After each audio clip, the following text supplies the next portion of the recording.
제가 오늘 설교 제목을 그날에 주시는 진정한 복이라고 정했습니다. 그날에 주시는 진정한 복. 첫 번째 단어가 그날에입니다. 그날에. 자, 왜 설교 제목 첫 단어가 그날에인가? 여러분, 우리가 읽은 이 스가랴서 이제 마지막을 향해 가고 있지 않습니까? 12장, 13장, 14장은 예언이 담겨져 있습니다. 그런데 12장, 13장, 14장에 총 그날에, 그날에는 이라는 이 단어가 무려 17번이 반복되고 있어요. 무언가 스가랴 선지자 중에 하나님이 강조하시려는 게 있겠죠. 자, 그러면 그날이라는 이 단어는 어떤 날을 의미할까요? 그날에는 뒤에 우리가 나중에 이제 살펴보겠지만 스가랴서 14장 1절에 이렇게 나와 있습니다. 네, 스가랴서 14장 1절 다 같이 읽겠습니다. 여호와의 날이 이르리라. 그날에 내 재물이 약탈되어 내 가운데에서 나누이리라. 아멘. 자, 여기 그날이 뭐냐? 여호와의 날이라는 것입니다. 여호와의 날이 그날인데 뒤에 보니까 뭔가 내용이 좋지는 않아요. 아하, 뭔가 마지막 때, 그날에, 아하, 심판의 때, 아하, 종말의 때, 주님께서 다시 오시는 그날, 마지막 때를 향한 예언이구나라는 것을 우리가 알게 되는 거예요. 그런데 이 그날에라는 단어뿐만 아니라 또 여러 번 반복되는 단어가 있어요. 그게 뭐냐면 예루살렘에라는 뜻이에요. 예루살렘이라는 단어는 12, 13, 14장에 총 23번이나 반복되어서 나오고 있습니다. 아, 이제 분명해졌죠. 그날에, 여호와의 날에, 마지막 날 어디?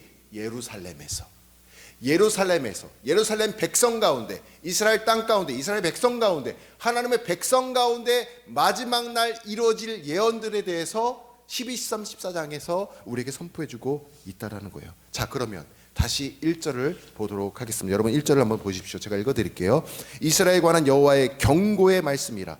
여호와 곧 하늘을 펴시며 땅에 터를 세우시며 사람 안에 심령을 지으신 이가 이르시되.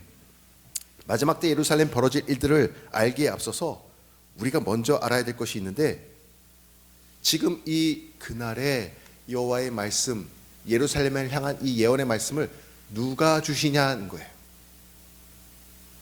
심판의 때를 말하는 것은 누가 할 수 있는 걸까요?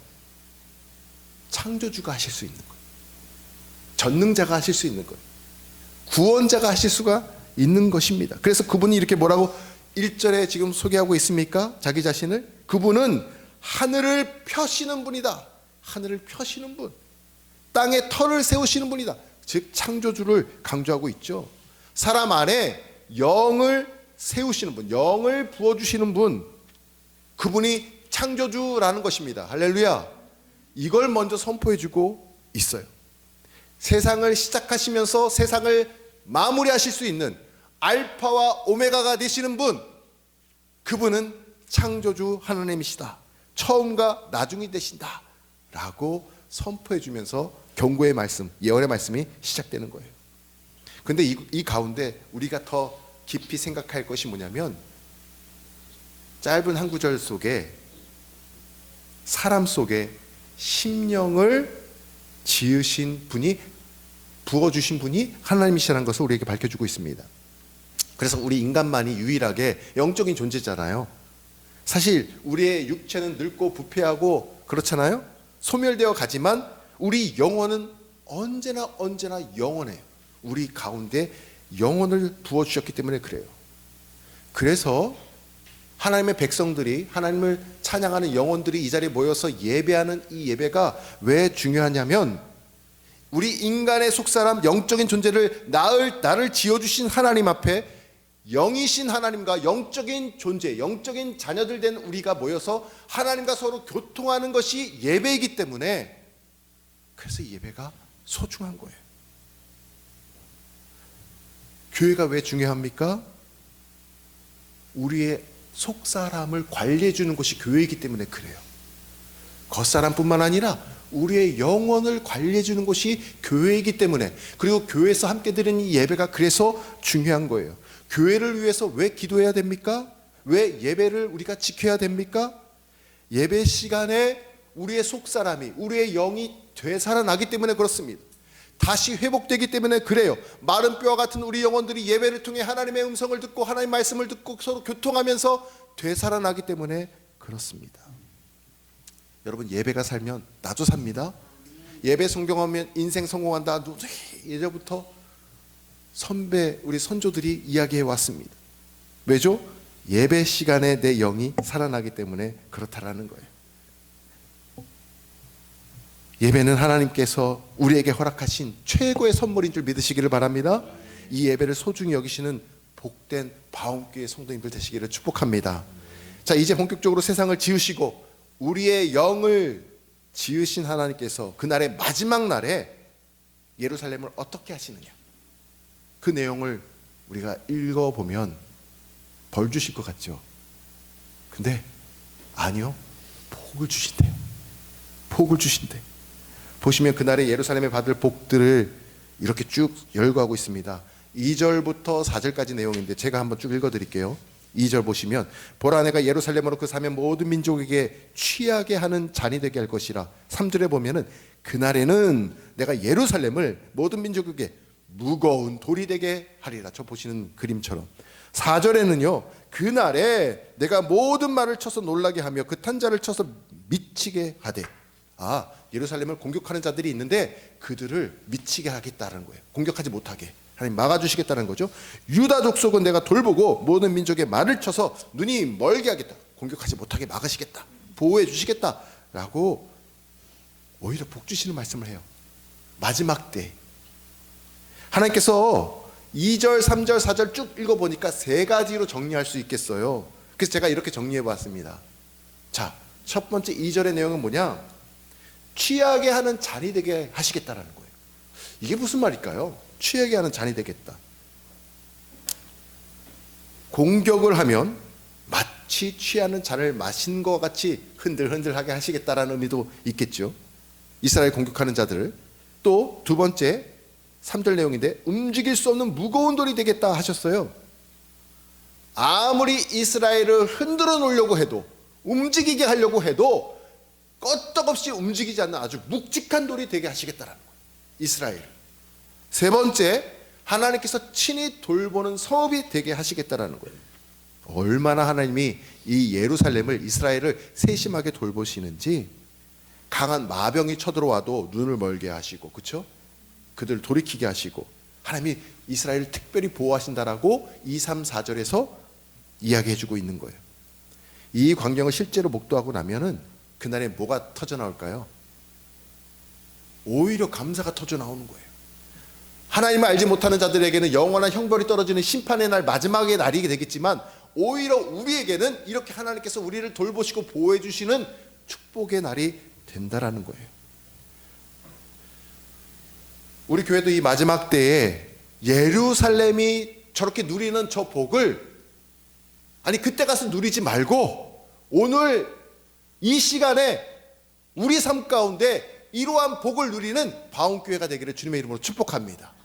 앞당기자고요. 예언의 말씀을 당기자고요. 어떻게 해요? 사도행전 2장에 보니까 오순절 성령 강림 사건이 있었지 않습니까? 너무나 유명한 말씀. 사진 한번 넘겨주시겠어요? 보시는 것처럼 마가의 다락방, 예수님을 다 승천하시는 예수님을 떠나보내고 제자들이 터벅터벅 돌아옵니다. 그들을 따르는 무리들과 함께 12 제자들과 120문도가 마가의 다락방에 들어갔는데 하늘이 갈라지면서 불의 혀가 같이 그 마가의 다락방 위에 성령의 강림, 성령의 불이 쫙 내리치잖아요. 그 다음 사진 넘겨주시겠어요? 그래서 그 마가의 다락방 전체를 성령의 불이 막 지지게 되는 거예요. 뜨거워집니다. 다음 사진 넘겨주세요. 기도하고 있는 제자들의 주위를 성령이 감싸는, 성령의 불로 감싸는 거예요. 다음 넘겨주세요. 그랬더니 어떻게 됩니까? 제자들이, 특히 베드로가 그냥 그 성령의 불이 뜨거워서 주체할 수 없어서 거리를 뛰쳐나가가지고 복음을 전하게 된다라는 거예요. 이게 성령 충만이에요. 이게 성령의 불을 받은 사람의 특징이에요. 그런데 에베소서에 보면은 성령 충만과 술 취함과 거의 비슷한 것들을 나열해 놓으면서 비교해 놓은 게 있죠. 5장 18절에 술 취하지 말라, 이는 방탕한 것이니 오직 성령의 충만을 받으라. 여러분, 겉으로 보기에는 전혀 어울리지 않을 술 취함하고 성령 충만이 같은 동선에 놓고서 비교해주고 있는 이 말씀의 의미가 무엇일까요? 술 취함도 술의 지배를 받는 것이고 성령 충만도 성령의 지배를 받는 것이죠. 술 많이 마시면은 뭐가 꼬부라져요? 혀가 꼬부라지죠. 성령의 충만을 받으면 뭐가 꼬부라질까요? 우리 혀가 꼬부라져서 방언 기도가 터져 나옵니다. 그리고 우리 혀가 주체하지 못해. 뭘 주체하지 못할까요? 내 육신의 생각들을 얘기하는 게 아니라 성령의 생각을 얘기할 수밖에 없어요. 그게 복음 전파예요. 내가 성령 받은 거, 이 뜨거운 은혜와 감사를 가족들에게, 남편에게, 지인들에게, 친구들에게 전할 수밖에 없어. 내가 하고 싶지 않아도 할 수밖에 없어. 이게 성령이 취하는 거예요. 비슷하지 않습니까? 여러분, 술 취하면 많이 울더라고요. 왜 울까요? 감정에 복받쳐서. 성령 충만해도 웁니다. 술 취하면 웃어요. 성령 충만해도 그 감사와 기쁨이 넘쳐서 웃습니다. 그리고 술 취하면 노래 불러요. 성령 충만하면요, 더 크게 찬양합니다. 그 감사가 차고 넘치니까 찬양하는 거예요. 평소에 술 취하면 말하지 못했던 것들, 술 기운에 얘기하는 사람들이 있어요. 성령 충만하면 담대하게 복음을 전파합니다. 길거리 나가서 예수 믿으라고 선포할 수 있는 담대함이 어디서 나와요? 성령 충만하기 때문에. 사도행전이 성령이 충만하고 나서 제일 먼저 한 것들이 제자들이 나가서 담대하게 다음 사진 넘겨주세요. 복음을, 길거리 나가서 복음을 전파할 때 베드로를 통해서 3,000명이 세례를 받지 않았습니까? 이런 특징이 있는 거예요. 첫 번째 복이 뭡니까? 마지막 때에 예루살렘 가운데 세상을 취하게 하는 잔이 되겠다. 술이 취하는 게 아니라 성령으로 취하게 하는 잔이 되게 하는 그런 바움교회 모든 교우들 되시길 주님으로 축복합니다. 이걸 땡기자고, 이 축복을 땡기자고요. 두 번째, 움직일 수 없는 무거운 돌이 된다고 했어요. 쉽게 움직일 수 없는 묵직한 돌. 말씀을 읽으면서 이런 마음의 소원이 생기더라고요. 그 어떤 세력도 쉽게 우리 바움교회를 흔들지 못하는 거예요. 이해가 되십니까? 사탄 마귀가 우리 바움교회를 넘어뜨리려고 하잖아요. 못 모이게 하려고 하잖아요. 예배 안 드리게 하려고 하잖아요. 그런데 그 와중에도 우리가 성령에 사로잡혀가지고 모여서 예배하면 무거운 묵직한 돌이 돼가지고 어떤 마귀의 괴계도 흔들리지 않는다라는 거예요. 작은 바람만 불어도 흔들리는 교회가 있을 수 있어요. 한두 사람 때문에 흔들리는 교회가 왜 없겠습니까? 그럴 때 흔들리지 않는 바움교회, 휘청거리지 않고 흔들리지 않고 묵직하게 주의 길을 걸어가는 바움교회 되기를 주님의 이름으로 축복합니다. 마지막 때 예루살렘은요, 하나님께서 친히 돌보는 성읍이래요. 여러분, 이 시대에 하나님께서 우리를 돌봐주시는 성읍이 된다? 와, 이 축복을 우리가 빨리 가져와서 우리가 누려야 되지 않겠습니까? 사탄이 우리를 언제나 괴롭히고 교회가 부흥하는 거 싫어하고 성장하는 거 싫어하고 모이는 거 싫어하고 가만두질 않죠. 그런데 하나님께서는요, 이 교회를, 우리 바움교회를 친히 돌봐주시기를 원하신다라는 거예요. 어둠의 세력으로부터, 악한 세력으로부터 공격해오는데 하나님이 우리 바움교회를 친히 지키시고 오히려 공격하는 그들을 해하게 하신다라는 겁니다. 마지막 때 예루살렘이 그렇게 보호받은 것처럼 우리 사랑하는 바움교회 모든 교우들도 하나님의 이 보호하심을 가정과 일터와 자녀들의 삶과 우리의 미래 가운데 이것을 앞당겨서 하나님의 보호를 받는 성읍이 된 그 축복이 있기를 주님의 이름으로 축원합니다. 2023년도 한 달 반이 남았어요. 하나님 보호해 주셔서 돌봐주셔서 여기까지 올 수 있지 않습니까? 다음 주에 진짜 넉넉한 감사를 드릴 수 있기를 바랍니다. 모든 교우들 하나님의 도우심 앞에 진심으로 감사드리는 예배가 되기를 소망해요. 자, 이게 얼마나 큰 교회가 받을 수 있는 복인지 이것의 반대를 생각해 보면은 이게 진짜 큰 복이네, 명확해지는 거예요. 첫 번째가 성령의 술에 취하게 하는 교회인데, 교회가 세워진 지 오래됐지만 조금도 사람들에게 영향력을 못 주는 교회라고 생각해 보세요. 어떤 사람들에게도 복음을 전파하지 못하는 교회라고 생각해 보세요. 얼마나 가슴 아픈 일입니까? 하나님께서 우리 바움교회의 머리가 되시고 교회를 세우신 이유는 우리끼리만 모여서 예배하고 우리끼리만 늘 교제하고 하라고 하신 게 아니라 이 지역의 수많은 죽어가는 영혼들을 주님께 인도하는 생명의 빛을, 구원의 방주의 역할을 감당하라고 우리에게 주셨는데, 우리가 이 거룩한 성령 충만한 자네 역할, 흘러 넘치는 자네 역할을 해야 되는데 그걸 못한다고 생각해 보세요. 얼마나 비극입니까? 그렇죠? 명확해지죠? 또 한두 사람이 만약에 교회를 와가지고 교회를 약간 이간질하고 흔들어 놓을 때 교회가 묵직하게 딱 서 있어야 되는데, 그렇죠? 성령에 사로잡혀서 그렇지 못하고 막 휘둘립니다. 갈라져요. 서로 대립하고 싸웁니다. 얼마나 비극이겠어요. 그래서 이 복이, 하나님께서 주신 복이 너무나 소중한 거예요. 또 하나님께서요, 교회의 일원이 되어서 우리의 모든 성업들, 아까도 말씀과 반복되는 거지만 우리의 가정과 일터와 자녀들, 학업과 우리의 비전, 미래를 하나님께서 지켜주시는 그 복 얼마나 귀한 것입니까? 그것이 없다면, 돌보심이 없다면 우리는 얼마나 비참한 인생을 살아갈 수 있겠습니까?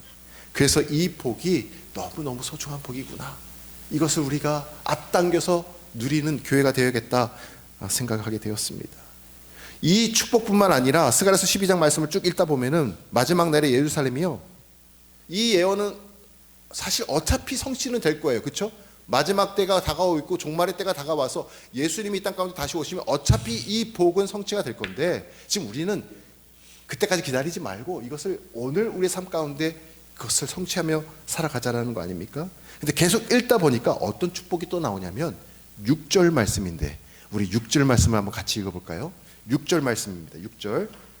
자, 다 같이 읽겠습니다. 시작. 그날에 내가 유다 지도자들을 나무 가운데 화로 같게 하며 곡식단 사이에 횃불 같게 하리니 그들이 그 좌우에 애워싼 모든 민족들을 불사를 것이요 예루살렘 사람들은 다시 본 곳 예루살렘에 살게 되리라. 아멘. 자, 지도자들에 대해서 나와요. 유다 지도자들이 어떤 이 마지막 때의 복을 받게 되느냐? 나무 가운데 화로 같게 된다는. 여러분, 화로 보신 적 있으세요? 화로? 시골에 가면은 화로가 있어요. 그래가지고 막 아궁이에 뜨끈뜨끈하게 막 고구마도 구워 먹고. 이 화로가 얼마나 뜨겁습니까? 근데 이 마지막 때의 유다 지도자들이 불같이 뜨거운 이 화로와 같은 존재가 되게 하시겠다라는 거예요. 그리고 또 거기서 끝나지 않고 횃불을 얘기합니다. 볏집단에 있는 횃불. 다음 사진 넘겨주시겠어요? 이렇게 나무 사이에 있는 화로, 그 다음에 집단, 볏집단에 있는 횃불같이 하시겠다라는 거예요. 자, 저 횃불 작은 거 하나만 있어도 얼마나 밝습니까? 그리고 얼마나 따뜻해요. 저렇게 따뜻하게 열을 내고 빛을 내는 그런 존재가 되게 하시겠다라고 말씀합니다. 정리해보면 이거죠. 마지막 때에 예루살렘의 지도자들이 이런 복을 받는데 화로처럼 뜨거운 존재, 횃불처럼 어둠 가운데 빛을 내는 그러한 존재가 되게 하시겠다라는 거예요. 우리 모두 다 예루살렘의 유다 지도자들이 받는 이 복을 앞당겨서 사랑하는 성도님 한 분 한 분이 가정 가운데서, 일터 가운데, 학교에서 뜨거운 화로가 되시고 횃불이 되어 있는 은혜가 있기를 축복합니다. 이 축복도 앞당기자 이거예요. 마지막 때까지 기다리지 말고 우리 바온교회에서 앞당겨가지고 내가 선 곳에, 나를 부르신 그곳에 횃불처럼 생명의 빛을 비치고 전하는 자들이 되자는 것입니다. 우리가 누군가를 만나서 대화할 때 그 입에서 뭐가 나가야 돼요? 불이 나가야 되는 거예요. 불. 목회자인 제가 설교할 때 성령의 불이 나가게 되기를 저를 위해서 기도해 주시기를 바랍니다. 우리 장로님, 권사님, 안수지사님, 우리 지사님, 성도님들, 우리 자녀들 삶 가운데 누구를 만나도 이 성령의 충만으로 입에서 불이 나가야 되는 거예요. 야, 우리 바온교회 가보자. 오늘 말씀 너무 좋았어. 야, 하나님께서 너를 사랑하신대. 바온교회 가보자. 불이 나가는 거예요. 내가 이런 은혜가 있어. 내가 이런 기도 응답을 받았어. 들어볼래? 불이 나가야 되는 거예요. 히브리서 1장 7절에 놀라운 이야기가 있어. 히브리서 1장 7절 한번 넘겨주시겠어요? 네, 히브리서 1장 7절 다 같이 한번 읽어보겠습니다. 시작. 또 천사들에 관하여는 그는 그의 천사들을 바람으로 그의 사역자들을 불꽃으로 삼으시니라. 아멘. 보세요. 하나님이 사역자들을 세우시는데 어떻게 세우시겠대요? 불꽃이래요. 불꽃으로. 찬양을 인도하실 때도 성령의 불길로 양찬 팀을 이끌어 가시고, 그렇죠? 반주할 때도 마찬가지고 싱어로 할 때도 마찬가지고 사역자들을요 그냥 부르지 않으시고 불꽃으로 부르시고, 놀랍지 않습니까? 오늘 스가랴서 말씀이랑 딱 부합이 되잖아요. 여러분, 그래서 작은 불꽃 하나가, 사진 넘겨주세요. 작은 불꽃 하나가, 그쵸? 산양귀비 하나 딱 키면 그것에 불에 닿는 모든 것들이 활활 타오르게 되면 얼마나 뜨겁고 얼마나 주변을 밝히는 그런 빛이 됩니까? 하나님 말씀에 사로잡힌 한 사람이, 넘겨주세요,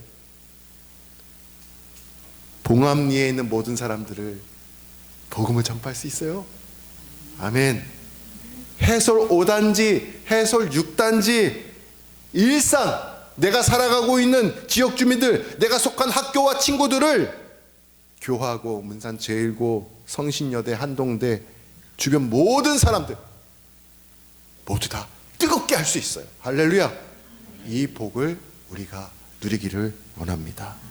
그날의 유다 지도자들이 복 받는 게 아니고, 지도자들 뿐만 아니라 놀라운 것은요, 8절에 보니까 8절 말씀, 8절 여러분 같이 성경책 같이 읽어볼까요? 8절 같이 읽어보겠습니다. 시작. 그날에 여호와가 예루살렘 주민을 보호하리니 그 중에 약한 자가 그날에 다윗 같겠고, 다윗의 족속은 하나님 같고 무리 앞에 있는 여호와의 사자 같을 것이라.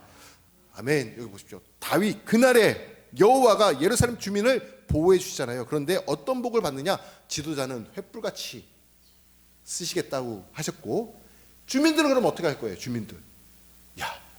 주민들은 더 놀랐습니다. 제가 말씀드렸죠, 지난번에. 성경에 기록되어 있는 최초로 하나님을 사랑합니다라고 고백한 사람이 누구라고 그랬어요? 아브라함이 아니에요.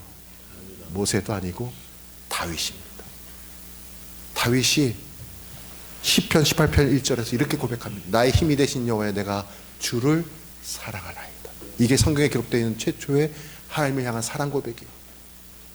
신약에는 베드로가 고백하죠, 그렇죠? 성경에 하나님을 사랑한다 고백한 최초의 인물, 그 다윗처럼 모든 주민들을 하나님께서 축복하시겠다는 거예요. 할렐루야. 다윗과 같이 여겨주시겠다는 거예요. 할렐루야. 이 복을 좀 가져오자고요. 하나님께서 다윗을 어떻게 여기셨어요? 하나님 마음에 쏙, 하나님 심장 속에 들어온 사람, 하나님 마음에 합당한 자 다윗. 그리고 그 다윗은 하나님을 사랑합니다 고백했어요.